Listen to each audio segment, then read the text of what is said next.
Used to be the guy that absolutely hated how they looked.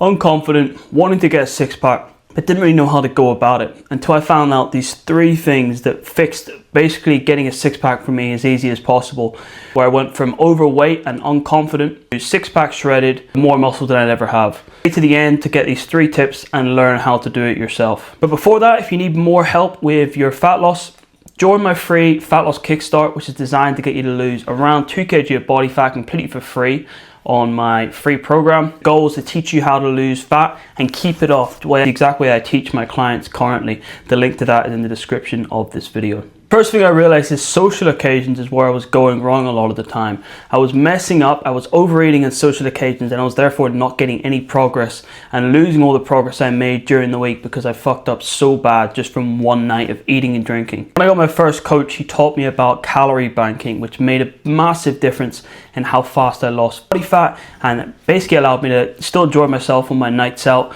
but lose fat alongside it. So here's how you go about calorie banking. The idea is basically to save a chunk of calories for your night out, okay? So if you're going out for drinks on a Saturday night, Monday through to Friday, you need to save 200 calories from each day. So if you have a 2,000 calorie target, you're basically going to eat 1,800 calories every single day. Save those 200, and that's going to give you an extra 1,000 you can eat on the Saturday. Now, that doesn't mean you can do a full-out binge, but it gives you a bit of a buffer, right? So you can have a few drinks, you can have maybe a takeaway or whatever, as long as you're still being smart on that day and you're eating as minimal as possible during the day. And then when it comes to nighttime, you'll have that 1,000 calories as well as your actual calorie target to hit, which allows you to lose body fat and not ruin all the progress you made during the week. Or at the very least, if worst case scenario you do mess up, at least it's not as bad of a mess up if you hadn't saved that 1,000 calories.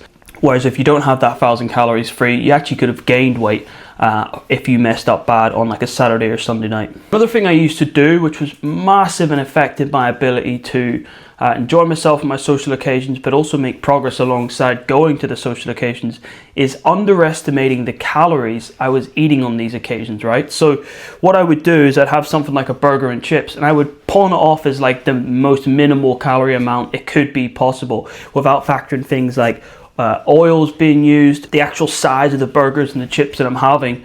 Whereas what I do now is I focus on actually overestimating the calories I've eaten. So if I've had a burger and chips and I assume it's going to be 850 calories, I work out it's that much, I'm going to add an extra 200 or 300 calories onto that amount.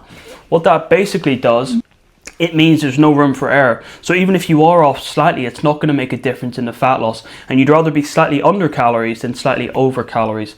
That way, you're going to still make great progress, and you're going to be able to make sure all the food's accounted for and tracked inside of your program. The last thing that I had to learn when it came to social occasions in order to get the six pack was understanding that you need to accept you need to make sacrifices when it comes to losing body fat. It's not as simple as adopting the exact same habits you had prior and using the exact same framework for every single occasion. You have to make sacrifices. If your friends are saying, let's go get a takeaway, you don't have to eat the takeaway with them. You can maybe get chips instead of a burger and chips.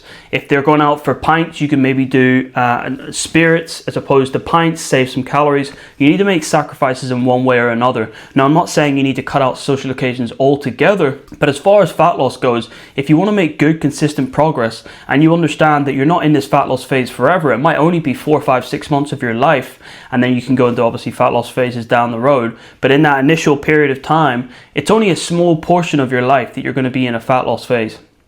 You need to make sacrifices in that time, and once you go into a lean bulk, you'll have more freedom to eat food you enjoy, but right now you need to make these sacrifices. So number 2, and the second biggest thing I learned, was tracking is the most essential part of fat loss, okay? And anyone that says it's not true is lying. Unless you are this person that's been tracking their food for more than 1 to 2 years, they've got a really clear idea of what they eat similar foods all the time, yeah, maybe they could get away with losing body fat and not tracking, but it's super difficult. I can't even trust myself to do that, and I've been a coach for 6 years, so I highly doubt that you'll be able to, no offense. So when it comes to tracking your calories, why it's so important is it's guesstimating if you don't track, okay? A lot of people think that they've got the right calorie target by knowing what meals they're going to eat, and being like, okay, if I just eat this for breakfast, lunch and dinner, I'm going to lose body fat. Sadly, that's not the way it works. and you've got to account for the sauces, the oils, and pretty much anything else that you used in that meal that you maybe not tracked and kept in your mind. So it's not just the bulk food that you have to worry about, it's all the sauces and everything else that comes with the meals. So if you're not tracking, you're not accounting for those items, you can massively underestimate actually how much you're eating in your head. And also when you have higher cravings, you can also forget about certain foods you've eaten and maybe not account for different bits and pieces. So overall, tracking allows you to actually be on the ball with your calorie amount every single day and guarantee you're going to lose body fat. Why would you guess that you're going to lose body fat as opposed to make sure you're losing body fat? Yes, it's a bit more pain. Yes, it sucks a little bit at times, especially if you're having a meal and you don't really know what's in it. But you've got to try your best, and you've got to make sure that you track as much as possible, because that's going to be the difference between you losing body fat or not. It's the exact same thing with training too, right? People that say, I don't track my training, but I'm building muscle, or I don't track my training, but I'm making sure I'm progressing on my lifts every week.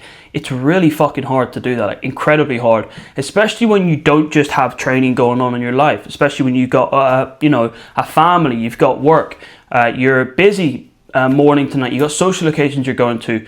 You're not just focused solely on training, so you're going to forget stuff and you're going to leave stuff out because your head's elsewhere. Whereas if you have it all tracked and written down, there's no way you can make mistakes. It basically means no room for error. You need to account for everything in order to make sure you're making progress in one of the two areas. Here are one or two things that make tracking easier, right? Number one is making meals on MyFitnessPal. Okay, so with meals, you can basically make 3 or 4 meals for breakfast, lunch, and dinner. Save it as a meal on MyFitnessPal, and then all you have to do when you're eating that food is just add it in to MyFitnessPal, as opposed to having to individually track everything every day. In my experience with my clients, it's much easier being able to lose body fat if you don't have to mindlessly track every single item, but you can just track bulk items into your MyFitnessPal for your breakfast, lunch, and dinner. And number two, I've kind of already mentioned it, but eat the same foods every single day.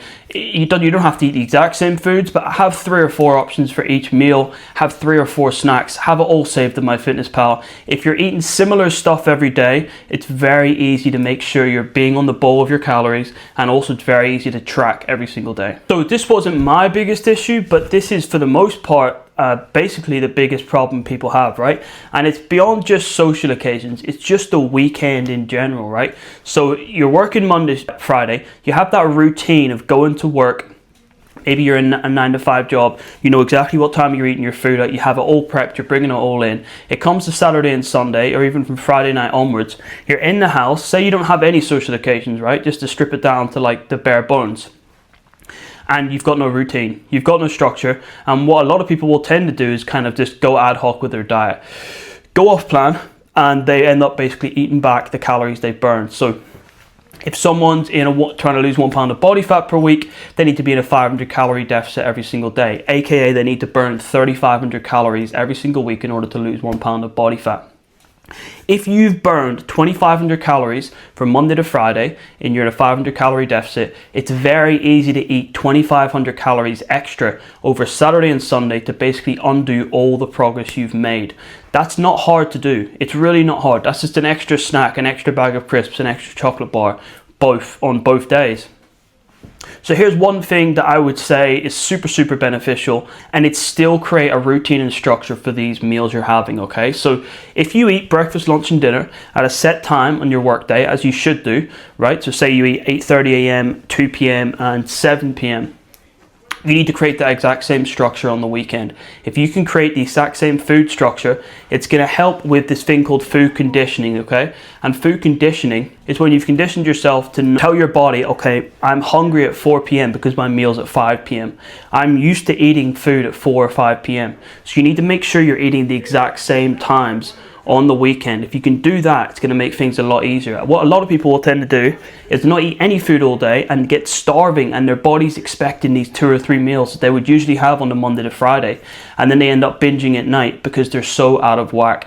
If you can eat the consistent same times that you would have eaten on Monday to Friday, you're going to save yourself a lot of hassle. It's going to be a lot easier to stick to your calorie target. You're going to be a lot less hungry, and therefore you're going to lose body fat. So I hope these tips helped. If you follow these 3 tips, you're going to get yourself way closer to getting to a 6-pack than you would have been otherwise.